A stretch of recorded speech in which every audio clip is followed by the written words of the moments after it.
Bom dia, pessoal. Vamos falar um pouquinho de interações ou relações sociais, ok? Esse é um assunto que nós vamos abordar no início do nosso segundo bimestre, para nós termos condições de avançar com nossos estudos e os nossos conhecimentos. Então, vamos lá, atenção na aula. Bom, nós temos que um homem é um ser social, um ser social. Por ser um ser social, então, ele vive a sociabilidade. O que é a sociabilidade? Sociabilidade, então, é a capacidade natural da espécie humana para viver em sociedade.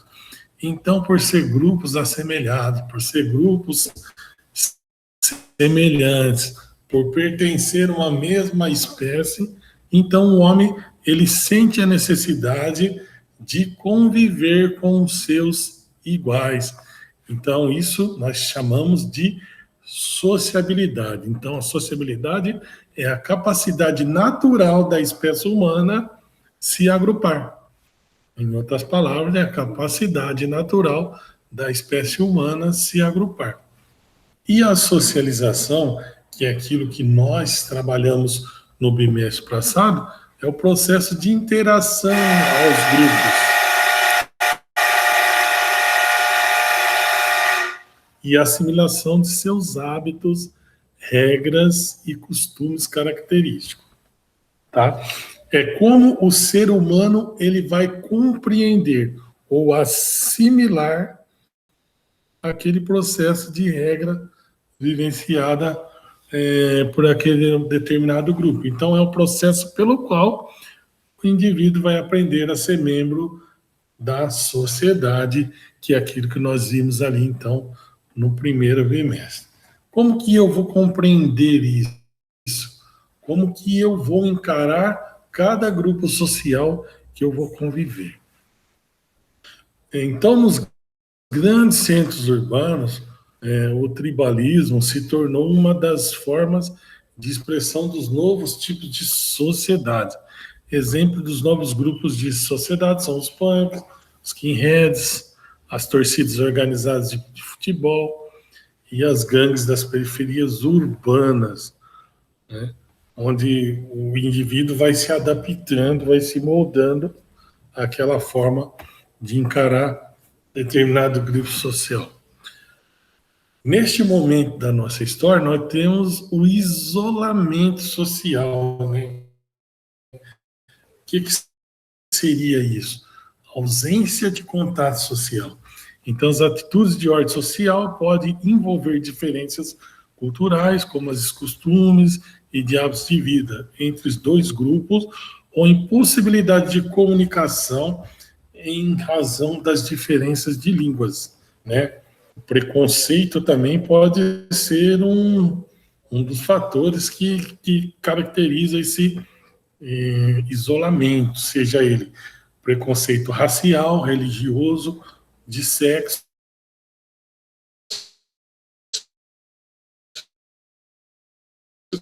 e etnismo, né? Judeus e o apartheid contra os negros. Vamos lembrar que lá na Alemanha, há tempos atrás, né, no antissemitismo, né, houve aquele grande extermínio dos judeus, né, uma das maiores atrocidades da história, por conta desse preconceito que se existia, né?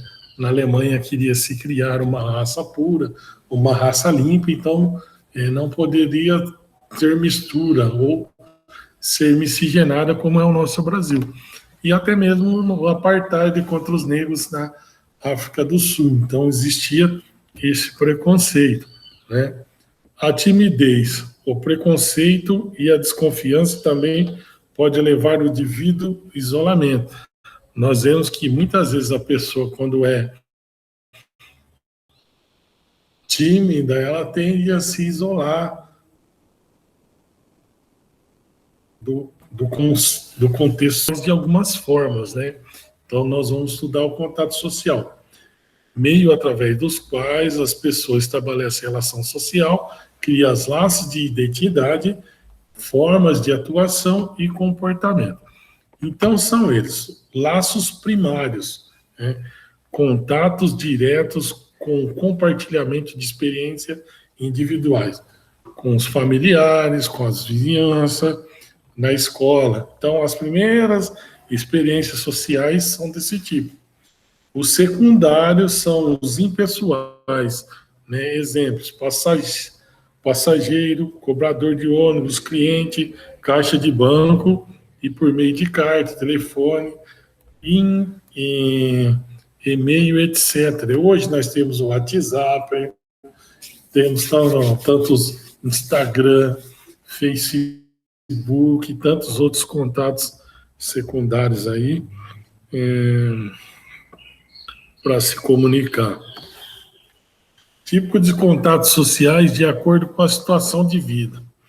Vamos pegar a situação do lavrador e do camponês. É claro que essa imagem aí retrata numa situação bem antiga, bem lá no passado, né? Que vive num ambiente comunitário no qual as pessoas se conhecem e executam as mesmas atividades. Então, dentro desse contato entre os lavradores camponeses, as conversas serão as mesmas, né? A prospecção das coisas serão as mesmas. Eles vão falar umas mesmas linguagens porque eles acabam convivendo e realizando as mesmas coisas, né? Então, mantém relações com familiares e vizinhança numa comunidade com padrões mais uniformes. Então, prevalecem os contatos primários. Mudanças em suas vidas tendem a ser menos intensas.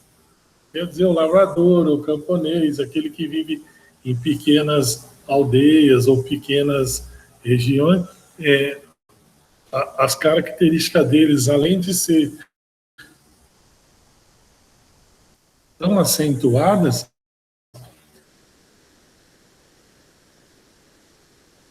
elas sofrerão menos mudanças. Não é que não terão mudanças, só que elas assim na vida das pessoas.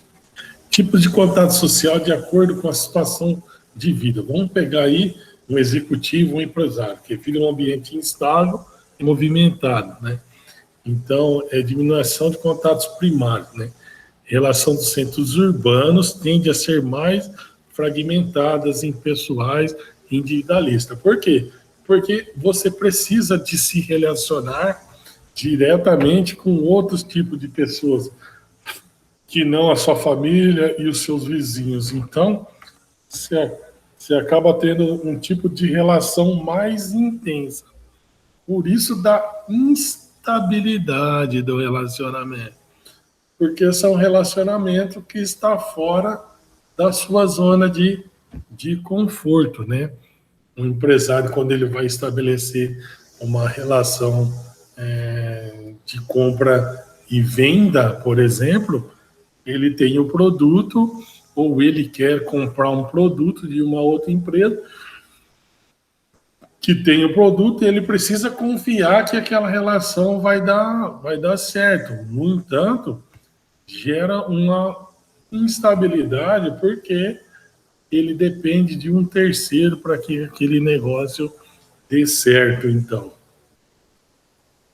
Interação social, né? Troca de experiências, contatos e conhecimento entre pessoas, as pessoas podendo modificar os comportamentos das pessoas envolvidas, né? A interação é o meio pelo qual ocorre a socialização. Então, esse fato de se interagir, né, entre as pessoas é o meio que possibilita a interação, né? A interação social ocorre através de um processo de reciprocidade e por meio da interatividade. Por isso que aqui, pessoal, quando nós vamos falar de grupos sociais ou relações de grupos sociais, nós precisamos compreender o que essas relações vão afetar na vida de cada pessoa no seu dia a dia, seja ele na sua esfera familiar, seja ela com seus vizinhos, no ambiente escolar, no ambiente de trabalho. O que essa relação social vai afetar na política da sua cidade, na política do seu estado e na política do seu país. Então, o que esse agrupamento social tende-se a fazer para o melhor desenvolvimento para a sociedade?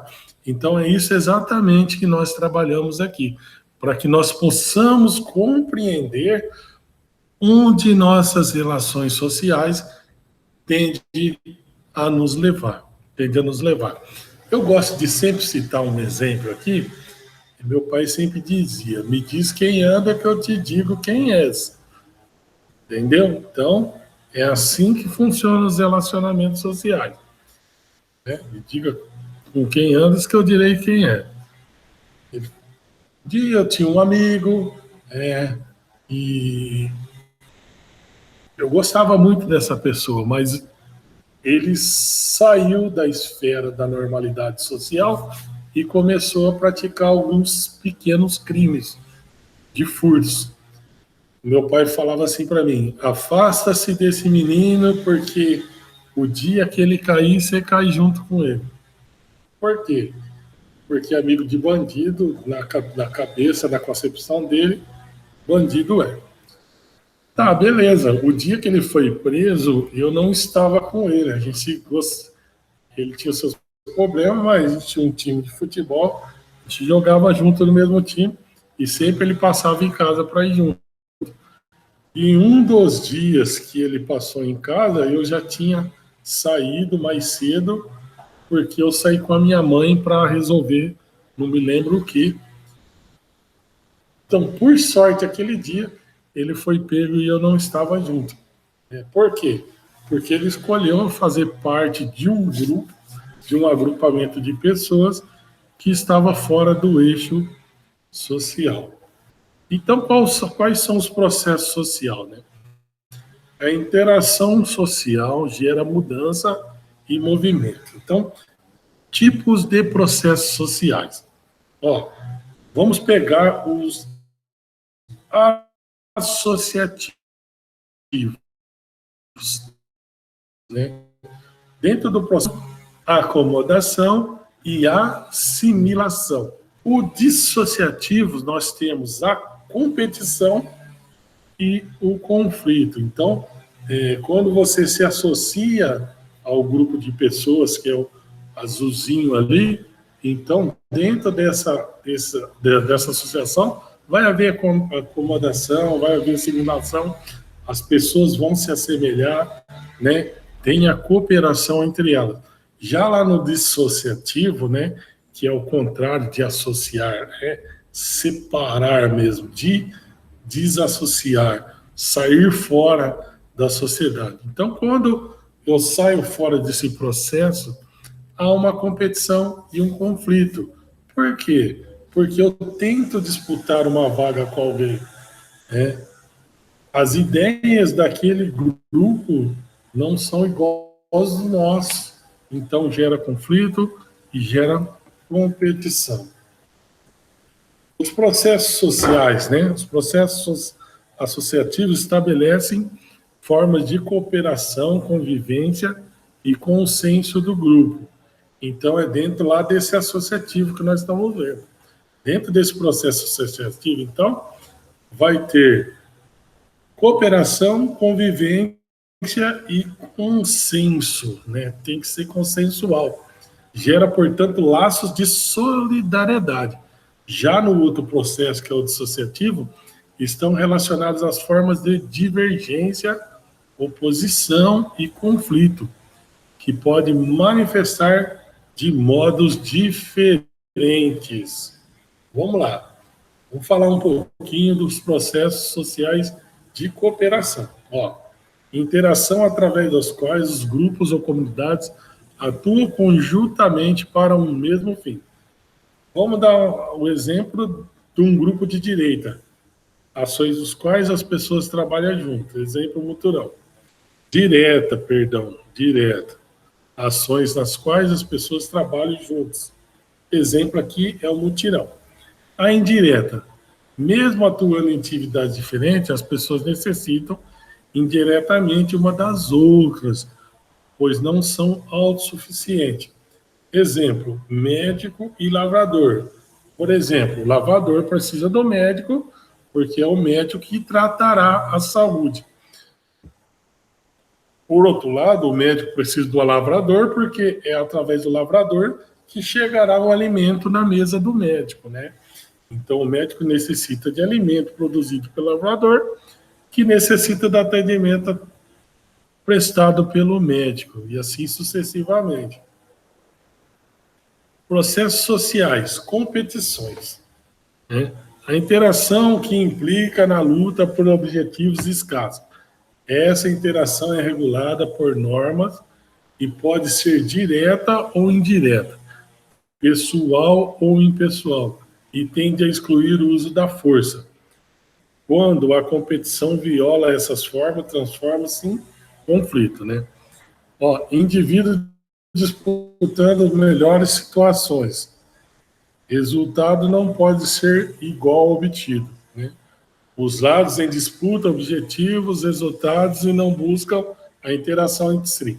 Exemplo que eu vou dar aqui. Você é jovem, está começando a sua vida, está fazendo o seu curso, um curso de inglês, um curso técnico. Para quê? Para melhorar a sua capacidade regular, curricular, para quando for disputar um emprego no mercado, estar melhor preparado que o seu colega que vai junto com você fazer essa entrevista de emprego. Então, é esse tipo de disputa que existe, né? Ou como se você já estivesse dentro de uma empresa e surgisse uma vaga de encarregado num setor que tenha 50 pessoas, onde todas as 50 pessoas possuem a possibilidade de disputar aquela vaga. O que vai acontecer? Vai haver uma disputa e aquele que estiver melhor preparado e que conhecer melhor o seu trabalho poderá, então, ser premiado com essa vaga aí, será o ganhador da vaga. O conflito, né, é quando a competição assume características elevadas, tensão social, sobrevém o conflito. O conflito social é um tipo de interação que se desenrola no tempo e provoca mudanças na sociedade. Nós vemos isso aqui muito na política, né? Um grupo político, outro grupo político, sempre falando mal do outro, sempre buscando descaracterizar o outro em busca do poder. Então a gente consegue enxergar claramente esses conflitos sociais aí. A acomodação. Em alguns casos, o derrotado no conflito pode aceitar as condições impostas pelo vencedor para fugir à ameaça da destruição, né? A escravidão de povos vencidos, comum na antiguidade, é um caso típico de acomodação, né? Hoje a gente cita esse exemplo, mas hoje não podemos exemplificar assim, né? Hoje não existe mais, de acordo com o Tratado Internacional de Direitos Humanos, todos os homens são livres. Então não existe mais, dentro de uma guerra, a possibilidade de um povo escravizar o outro. A assimilação é a solução definitiva e mais ou menos pacífica de um conflito social. Então, trata de um processo de ajustamento pelo qual o indivíduo ou grupo antagônico torna-se semelhante.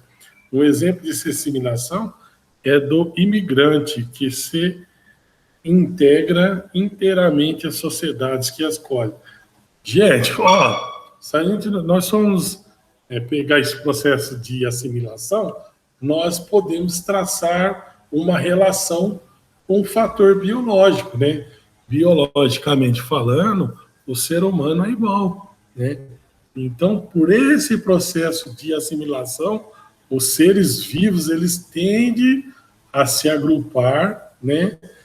E nesse agrupamento, viver, então, um processo de cooperação, né? Então, é uma função do homem se agrupar com os seres biológicos, seres iguais, assim como os macacos fazem entre eles, as abelhas fazem entre elas, nós, seres humanos, pelo fator biológico, nos aproximamos, né, num processo de cooperação para vivermos em sociedade. Ok? Então, um exemplo que eu gostaria de dar para vocês aqui também quando nós falamos de um índio, vamos pegar como exemplo uma aldeia indígena. Lá na aldeia indígena, lá, os povos, eles lutam pela terra, eles lutam também pela sua sobrevivência, mas por que eles fazem isso? Para manter os aspectos culturais e os aspectos de sobrevivência. Essa luta indígena pela terra e pela preservação do seu espaço não é simplesmente em busca em riqueza, mas sim uma experiência que é vivida para que se possa preservar a sua cultura e a sua sobrevivência. Então, nós terminamos aqui mais uma aula de sociologia. Espero que tenha gostado dessa interação social e que você vai buscando aí, junto com seus amigos, no dia a dia, no conhecimento, a possibilidade de se interagir cada dia mais na sociedade e aprender os seus aspectos. Tá bom? Um abraço a todos, até a próxima.